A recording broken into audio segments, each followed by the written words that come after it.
Welcome everyone to our Leger academic webinar, which is another one in a series. This is our first in 2022, and I am very happy to be speaking with Dr. Terry Flynn from APR-FCPRS, for those who are part of the public relations world, with McMaster University and the MCM program, and a longtime member of Leger's academic committee.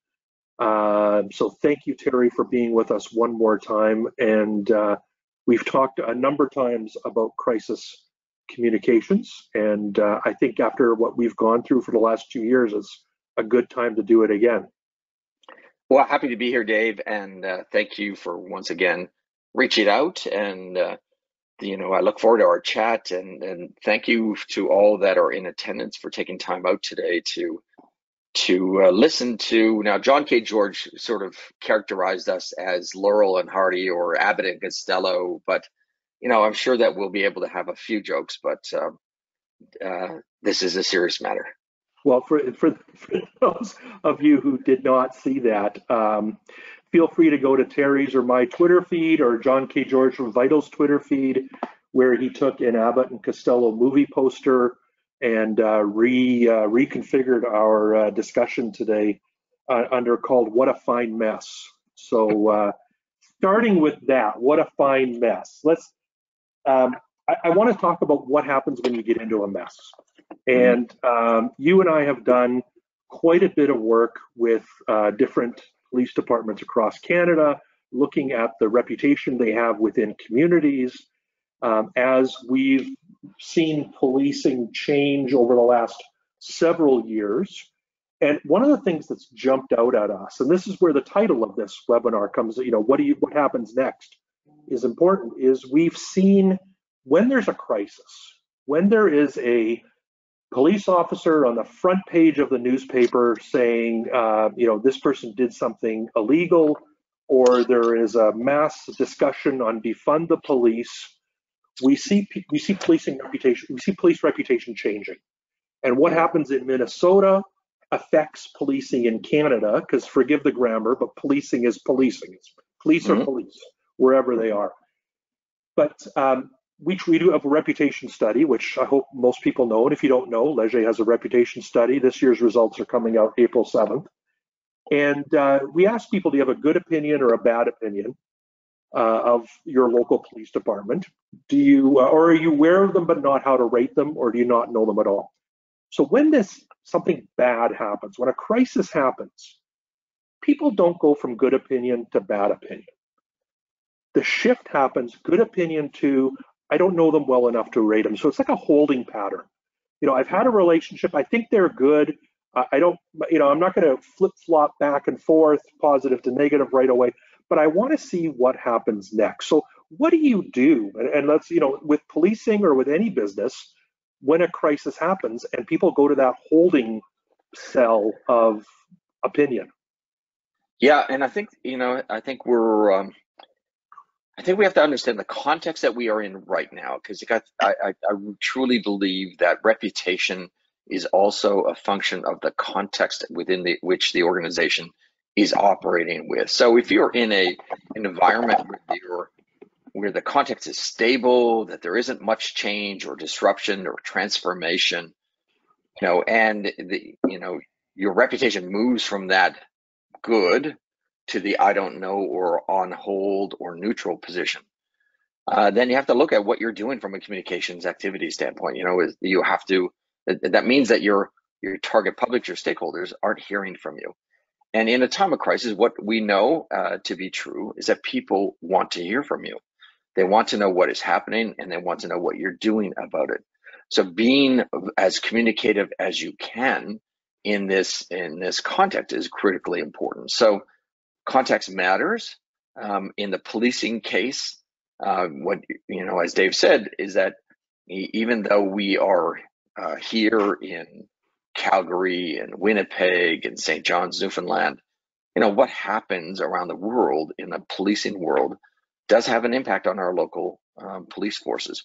And so advocacy groups or people who are concerned about policing in their communities ask these same kind of questions on a local basis. So, it doesn't matter where you are, it doesn't matter what your record is, that a reputation hit on an industry outside of your community can have an impact for you. So you have to be, in fact, ready for it. You have to be alerted to it. You have to be close to your stakeholders to understand what their insights, what they're thinking about it. And first and foremost, you have to be communicative. I think we can put it in a perspective. And for certain, what is happening in Ottawa, in Windsor, in Coutts, Alberta, and across the country is the defining context that we are dealing with today. So we can't not think about what organizations are doing within this quickly changing context. So when we think about policing, we think about comparing two different ways of responding. In Quebec City, in Toronto, versus Ottawa. So I think maybe for a good period of time, the Ottawa police force may have had a really good reputation. Well, their reputation now is impacted by their response in Ottawa. And so I think if you did a study of the Ottawa police reputation today, it would not be in a neutral position. It would be in a negative position. So what do? You can't say that they're not communicating, but maybe they're not communicating in the right way to address the needs of their stakeholders that period of time. So I think that's what you have to do, right? You have to decide what you want your future reputation to be, and you have to strategically think about that. And you can't be thinking that in a period of crisis. Well, Dave, you and I have talked about this. That sounds like something you should have already prepared. Right. These are reputational risks that you are managing each and every day. And an organization is in a crisis when they haven't, in fact, understood what those reputational risks are, and they haven't taken action, planned for it, or responded, or mitigated those risks in some way to be able to respond. So I think that's a critical part about it, right? What do you want your reputation to be? What types of hits are apparent or could be hitting your way? And what are you doing to offset those from a day-to-day business standpoint, right? And then to know where your most important vulnerabilities are. So, do you have some examples of people who have done this right, who have gone into crisis and come out either because they prepared or because they communicated properly?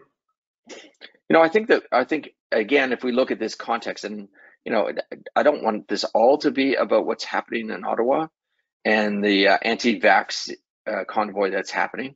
And I don't think we should use truckers, because I think 90% of the trucking industry are still delivering our goods today. The Canadian Trucking Association and trucking companies, I think, are in that response. So look at companies like FTI and Challenger Motor Freight, who've come out and said, "Hey, wait a second, these don't. What is happening is not a representative of the trucking industry." So I think trucking industry is trying to, in fact, separate from that, and they are communicative. And people could say they should be a little bit more front and center in this and rallying that kind of support. But I think that is a case. I think there's there are a number of other. Yeah, go ahead. Can we just go back to that for a second? Because I do think this is in the context of where we're at. And as you said, the trucking associations and organizations have come out and said, this isn't us.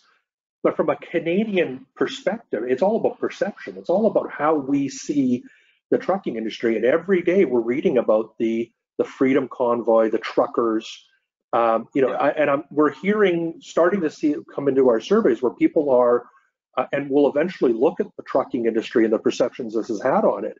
But you see a truck driver now, and there's that potential for a negative perception simply because they've been associated with this. I mean, at the same time, you see someone carrying a Canadian flag on their car, and there's a potential negative for that. And we're doing some work with an organization that looks at new Canadians, and we're looking at how has Canada been tarnished a bit in terms of our reputation for all this. So how does a trucking association come out of this? They can't just say, "Hey, it's not us," because that doesn't work. No, they have to be a lot more communicative. And it's interesting that our symbols have been hijacked in many respects, right? Because again, context matters. What else is happening around today that we would want to fly our Canadian flags on our cars. The Olympics, right. Right.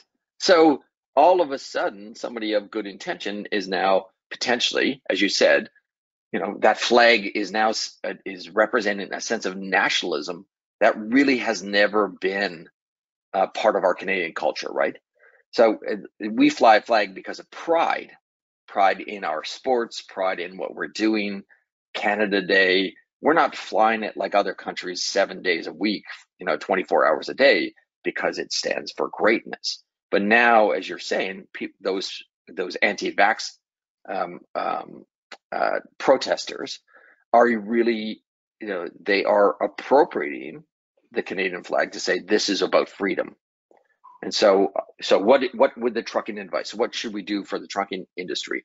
Well, I think they need to have their personalities out front on a blitz to be able to support their own truckers, because again, you don't want to be in a cab of your truck and have people think that you are representing those that are in Ottawa, to talk about and to develop a critical mass of people within the trucking industry. We need to hear from the majority of truckers who are vaccinating, are doing their job, that have no problem with the mandates, to be able to go up and say, this is not us, this does not represent us as well.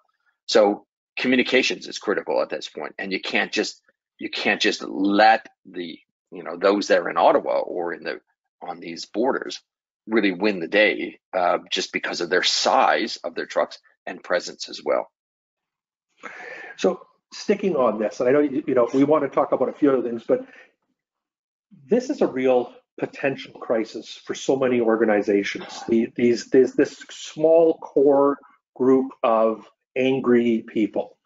And so if I'm in the pharmaceutical industry, or if I'm in, even the trucking industry, if I start coming out strongly against them, what's to prevent this group from rolling up in my parking lot and preventing my workers from getting to work, even shutting down supply lines? And the automotive industry came out yesterday and said, when we're shutting down the border, there's a severe detriment to Canadian industry when auto parts are not going back and forth the way they normally would. If companies aren't already prepared for this type of activism, what should they be doing? Or maybe you want to reframe that question. I don't know. No. I'm struggling with a word I want to use, because I don't think when you said, activism, this is not activism. This is, some might call terrorism, right? Because they are trying to create terror within our communities, within our supply chains, within our economy, within our public health communities as well. And some people will take offense to the use of that, right? Because it's a pretty loaded word from that perspective. But I think, first of all, this is not some ragtag group of people. And I'm taking it from the perspective of a conspiracy theory. This is well organized. This is very strategic. This is well funded. This is not going to end one day where they're just going to get in their trucks and drive home. That this is a fundamental shift in terms of alt-right politics to be able to take control. That manifested in Charlottesville, and it manifested in January 6th in the United States as well. These are people who believe that, and the well-intentioned people who support this anti-vax campaign believe that they are that they're not being listened to, that they are being displaced in their lifestyle and their communities as well. So there's a group there that I think we have to try to listen to and try to build the bridge of the divide. Then there's another group of people that just want to disrupt our democracy and our way of doing business. And those are organizations that are based in the United States, in Russia, and across the country. So I think for all organizations, what you need to do, the red light is blinking really, really strong here, is that you have to be prepared and do a crisis readiness audit to say, okay, what's the potential for them targeting us, targeting our stakeholders, trying to influence us in our decisions. And so we've seen it already in healthcare. We've seen them disrupting healthcare. And so that's one. What if I'm in the trucking, not just the trucking industry, but what if I'm supply the trucking industry? Yeah. To great degree are they going to come and try to stop that rate, right? What if I'm going to be the warehousing community, right? And those, the supply chains that are all over Ontario with these large warehouses. What if they try to disrupt Amazon? They end up at airports. They can go anywhere, right? A truck can go anywhere and just and cause disruption to an entrance as well. So I think you've got organizations have to ready. So second of all is that if you're a public-facing organization that has come out against this anti-vax convoy, be ready for somebody to show up or attack your infrastructure, your digital infrastructure. I was just saying to Dave that, what's your vulnerability on your social media accounts for hacking or taking over? There was a report that was done in the United States yesterday, that was released yesterday. The 4 large Facebook pages that are supporting the convoy were coming out of a woman's Facebook page that was hacked about 10 days ago as well. She had virtually no followers and now has hundreds and thousands of followers on her page. And so that just doesn't happen organically. That is in fact some kind of manipulation as well. So to what degree are your social media sites, can they be hijacked? Can they be aliases be created as a result of those as well? So I think you need to be able to do that from across the board. And then to what degree are you ready to respond to misinformation or disinformation about your organization? And, we can't, what our research from cognitive neuroscience says is that, we just can't let misinformation and disinformation fester or ignore it as if to say, no, these are just small little fringe groups, because the amplification process is significant from that standpoint. So immediate things that you should be doing, and you should be raising the red flag to your senior leaders to say, we got to be prepared. It's not about the size, but it's about the vulnerability of the organization that they choose to attack and they choose to focus on. So those are the things that they need to do. Well, and that's just a good lesson for everyone, whether you think you're vulnerable to this piece, is make sure your social media is set. Make sure your own internal IT infrastructure is going to handle hacks or attempted hack. I mean, we're seeing such a change in that, and so many organizations are being hit on a regular basis right now. But you want to make sure you know how to communicate and when to communicate. And I go back to our good friend Blair Peberty from Toronto Hydro, when he was at Toronto Hydro, who gave a number of talks with McMaster and through us, where we talked about how to prepare for a crisis. And when they had the ice blackout on Christmas Day many years ago, they had a plan in place. Here's the people who do this. Here's who does that. Here's what we say. Here's what our website's going to do. And I think organizations have to take that time to plan for all of that in light of this and in light of everything. Yeah, I mean, my research is pretty clear that the organizations that are crisis prepared, which means that they have a crisis set, they have strong crisis leaders, they've got a strong and healthy communication infrastructure. They have a culture where information is welcomed at the top in the decision making, and also diffused and empowered at that right level. And organizations that learn, those are the ones that are going to effectively survive. They're going to safeguard their reputation. Sure, we all take hits, but the bounce back then, that safeguarding in a time of crisis allows us to bounce back quicker as a result of that as well. But, I think what we want to do, and part of the job of, professional communications managers today, has to be the early warning, right? This is the boundary spanning role that we play, to be able to bring insights, and those are informed insights, right? So that means we have to use our research to be able to bring those insights from what our stakeholders are thinking about, or what are those people that want to be associated with us, what are they thinking about? because I think we're moving into pretty difficult, divisive, transformational political times here. You know, life has been pretty easy for us in Canada. We have predictability in our politics, but the early warning signs of the movement of the alt-right in Canada to create disenfranchisement amongst certain groups it leads to potentially dangerous consequences, right? Nothing has happened yet. But if you look at the rhetoric that is being used, I just watched a media report on a reporter walking through Wellington Street in Ottawa asking people about safety of their children who are there. It was vile.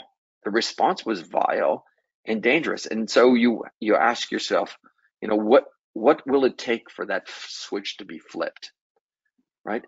Somebody is going to get hurt, and we will be in our own Charlottesville at some point, because this movement that is pushing this division wants to foment violence, so to create more anxiety and angst within our communities as well. Yeah, it's interesting. So we're talking about Canada, but in the U.S., we've seen this coming for quite a while, this division. And we just did a study looking at reputation of pharmaceutical companies in the U.S. And, there's a positive side to this that I want to ask you about, but I'm just going to comment on the negative side. If there's a group of people across the U.S. who are negative about pharmaceutical companies, and we see that in Canada as well. There's a core group who just dislike big pharma. But pronounced this time, there's an even larger group who dislike Pfizer, Moderna, JJ, and AstraZeneca, and that's a group of people who are unvaccinated and who go to that farther right side of the political stream. They think they're a core group, and it's the same people across all those companies. I dislike those ones because they've created the vaccines. So that's why when we talk about what happens if you're a pharmaceutical company having these trucks or this, and again, I shouldn't be using trucks. These terrorists, as you say, show up in our parking lot. There's a real core hatred going on. But I don't want to be. I want to talk about positive to end us off. So I'm gonna. Unless you want to add to that. Well, yeah. Well, the narrative that I heard in this video that was shown, I think it was with a CBC reporter that this altercation happened.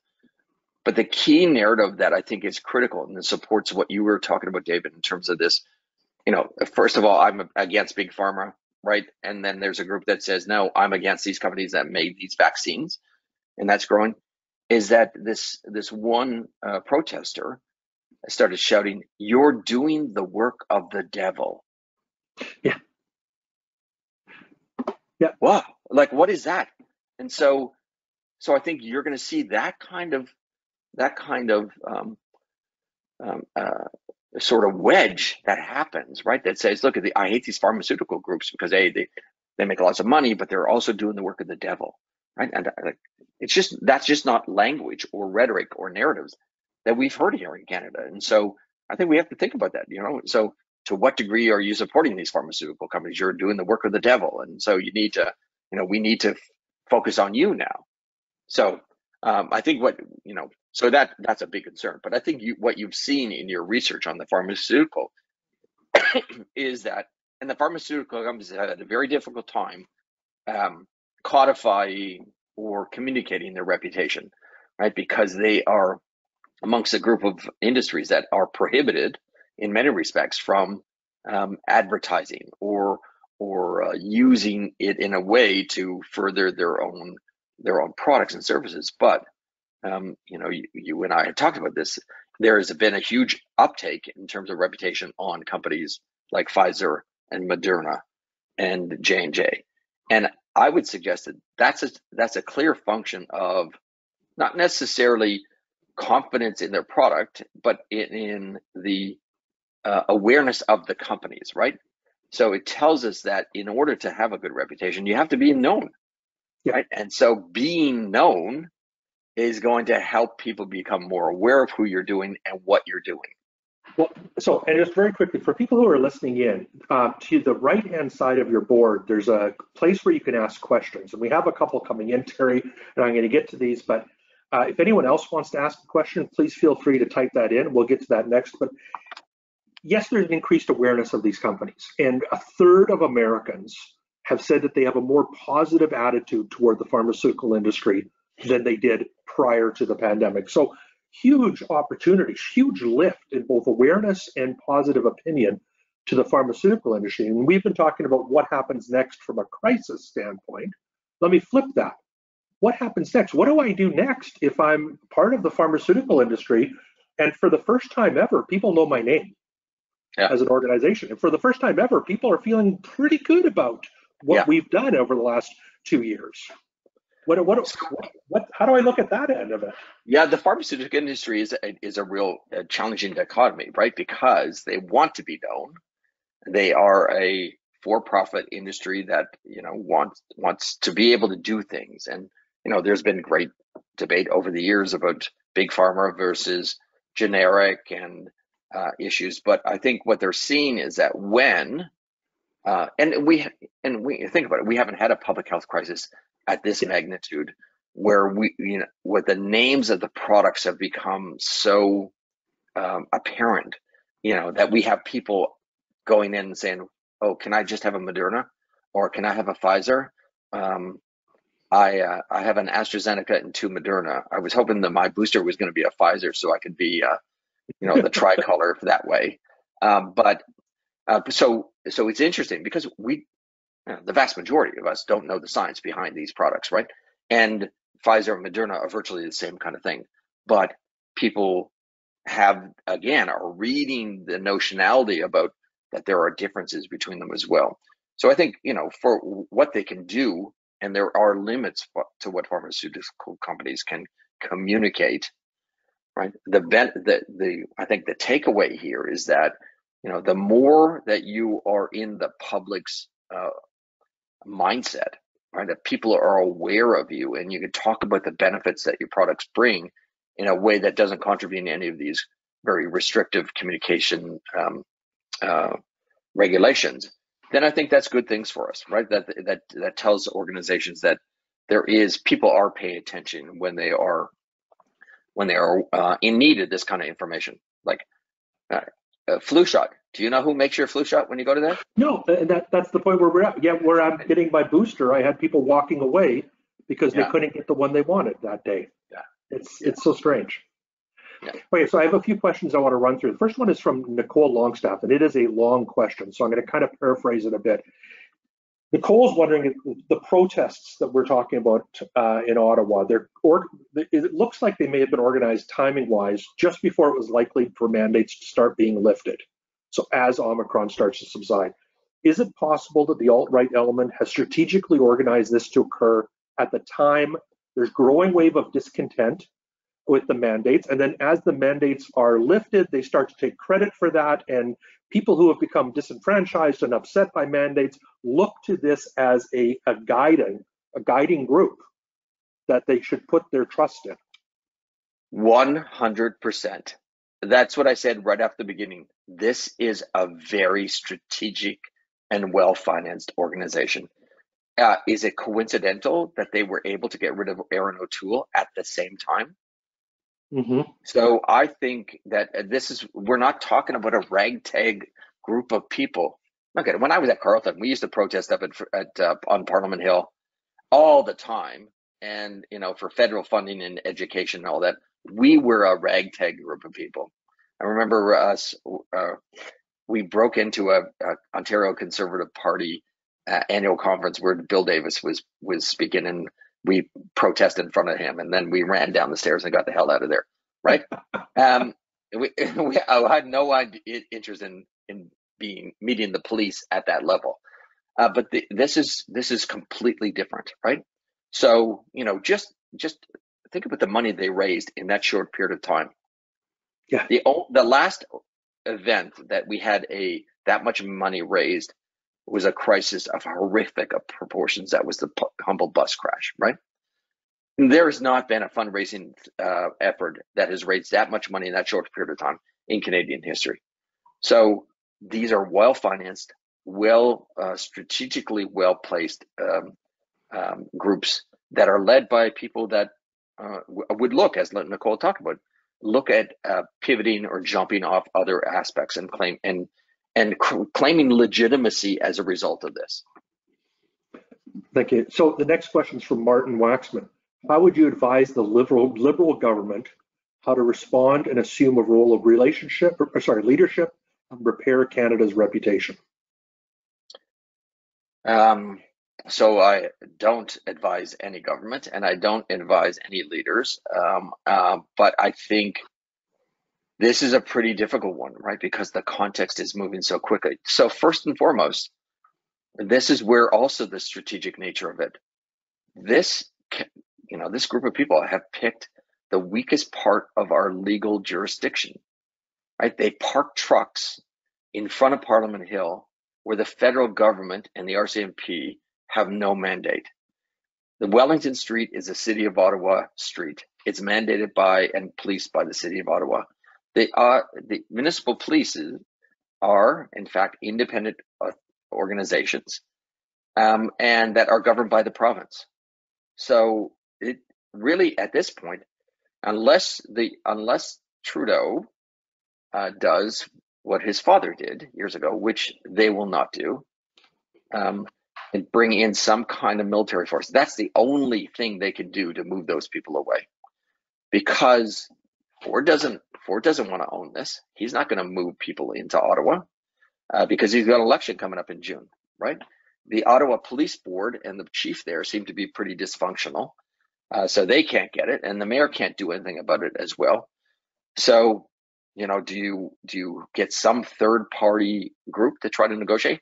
This group, the anti-vax group, Convoy, they don't want to negotiate. No. They're prepared to sit there, right? Yeah. So I think we're in a real difficult position that the province, and again, the Premier and the Solicitor General are not going to invoke the OPP to go up with a heavy hand to do that, because Doug Ford is afraid of losing political support in rural Ontario 4 months away from a provincial election. So let me follow up that, because we talked about the audit. This is obviously a topic that's resonating with people. Tom Ormsby has said, and I'm going to quote his exact question here, "To be blunt, the Ottawa Police have been awful communicators during this event, including surrendering their own core functions by saying, like, this is not a policing matter, or we're worried about this escalating into violence. How does an organization recover its credibility when they've publicly surrendered what it's supposed to be doing?" Well, first of all, it is so wonderful to hear a question from Tom Ormsby, because Tom has gone through his own personal health crisis over the last year. So, Tom, welcome back. I'm so glad to hear from you, and I can't wait to see you someday in person. Well, I think this now becomes the role of the board. So the CEO of the Ottawa Police Force, the Chief of Police, has instituted a program that has not only shown to be ineffective, but in fact been very dangerous. So it's probably not the time to do it right now, but I think the Ottawa Police Board, in their duty, in their fiduciary responsibility, have to determine whether or not the leadership of the Ottawa Police Force is the right leadership for the force going forward. And, I think, being a Wednesday afternoon quarterback, armchair critic here, I think you will see that the Chiefs' days in Ottawa are going to be very short, and that they're going to have to bring in somebody that can do that, because he's lost the confidence. It looks from me, from reading this from afar, that he's lost the confidence of his own police board. They won't fire him right now. It's not the time to fire him, but I don't think he's going to be there for long.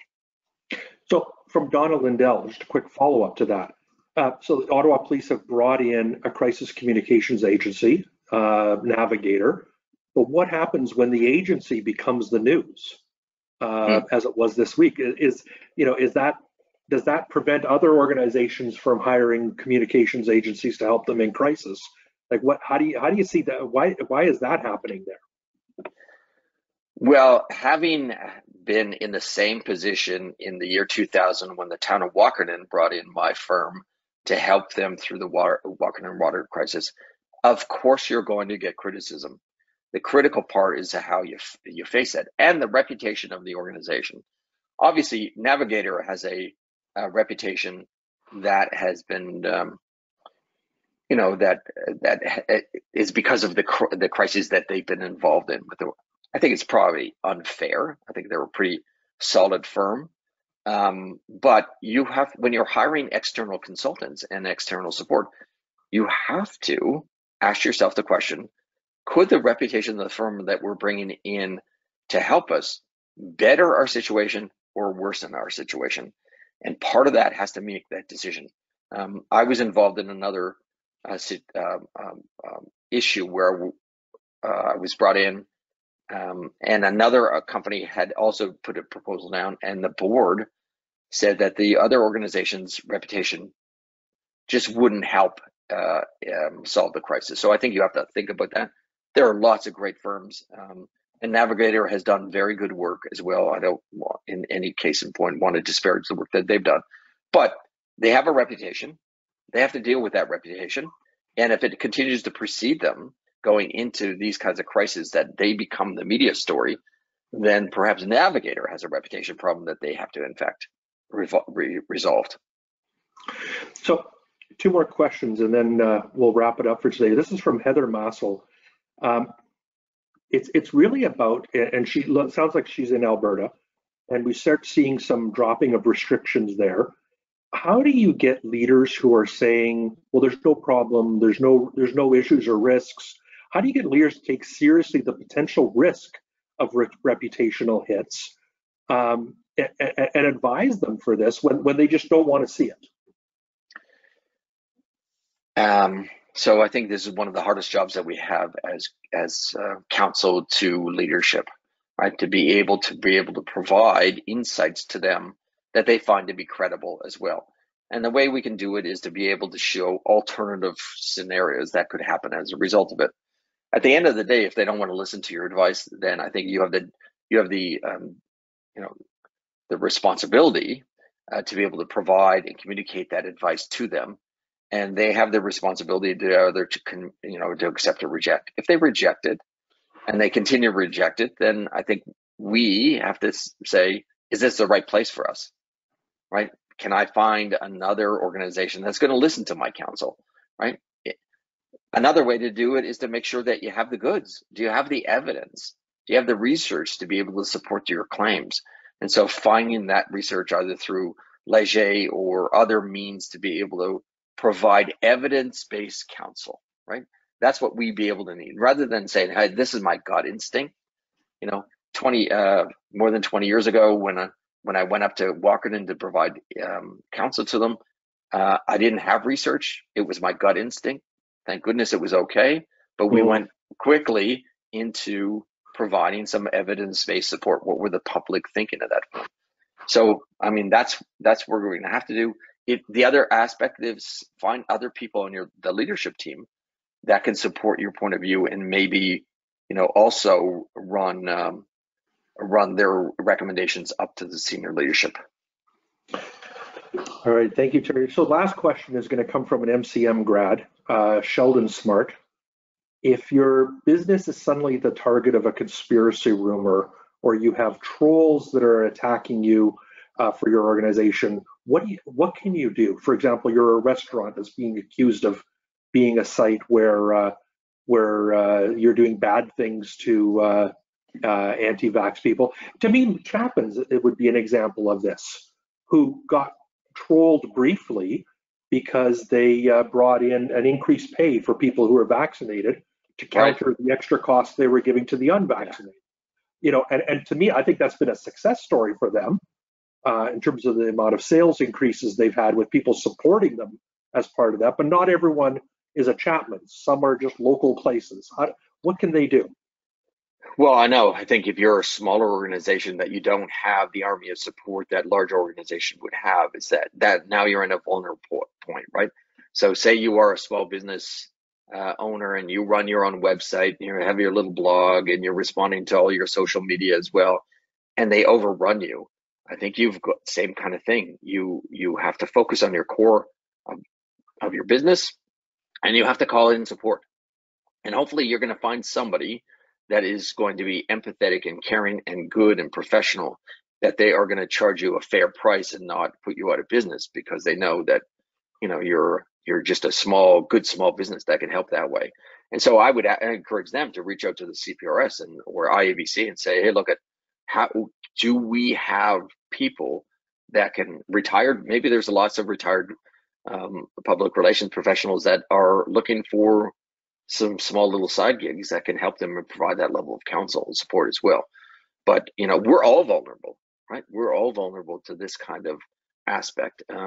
And maybe, you know, in the default is to take your social media down while this is being attacked, so that you're not vulnerable at that point, and just focus back on your core you know, values and core competencies, and deliver your communications in different means as well. Perfect. Thank you, Terry. Do you have anything you want to just add at the end of all this? Because we're coming up to the 3/4 hour, and I'd like to make sure people have some time after this.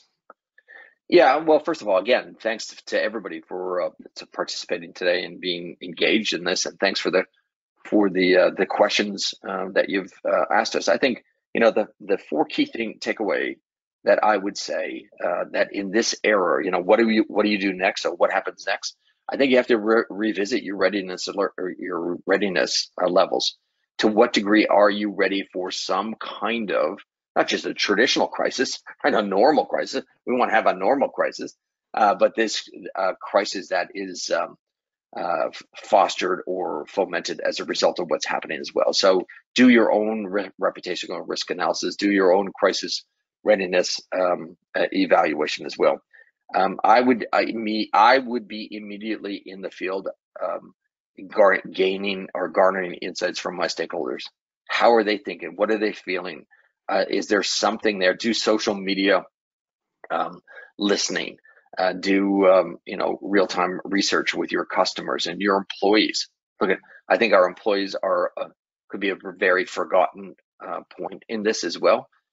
Because we have to assume that some of our employees may in fact share some of the feelings that these anti-vax convoy has as well. So I think gaining strategic insights are critical. And then, as I said earlier, and we've talked about, safeguard your enterprise assets, your social media accounts, your digital platforms from attack as well. And then make sure you're dealing with disinformation, knocking it down as quickly as possible. And then making sure that you're, in this, period of disruption, that your communication is authentic, it's transparent, and it is research based, right? That is evidence based as you go forward. Excellent. Thank you, Terry. And when you talk about misinformation, disinformation, that is a perfect segue for everyone who is on board to sign up for next month's Leger Academic Webinar on March 9th with Dr. Noni MacDonald from Dalhousie University and the World Health Organization. And Dr. MacDonald and I will be talking about vaccine hesitancy, misinformation, disinformation, and what we've learned in the past 2 years. And we talked to Noni at the beginning of all this 2 years ago, and she had a lot to say. She's definitely a great person to have on this talk, and I'm sure she has even more to say because there's been a lot of learnings over the last 2 years. So thank you, everyone. Enjoy the rest of your day. Thank you very much, Terry, for doing this. Appreciate you as always.